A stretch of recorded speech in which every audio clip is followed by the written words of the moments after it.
تحيا مصر.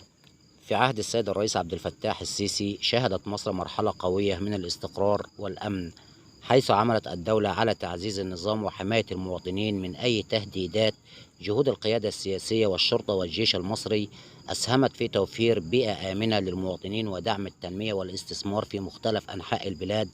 الأمن والأمان في مصر أصبحنا رمز للثقة والاستقرار، مما يعكس اهتمام القيادة بحياة الناس ورفاهيتهم، ويجعل المصريين يشعرون بالفخر والانتماء والوطنية العظيمة. حفظ الله مصر بكل قياداتها العظيمة، حفظ الله مصر بقيادة السيد الرئيس عبد الفتاح السيسي، حفظ الله مصر بالجيش المصري خير أجناد الأرض، حفظ الله مصر بالشرطة المصرية، حفظ الله مصر بشعبها الأصيل الكريم اللي تحمل وما زال في مقدرته وعلى استعداد أن يتحمل من أجل بناء الدولة. تحيا مصر، تحيا مصر، تحيا مصر.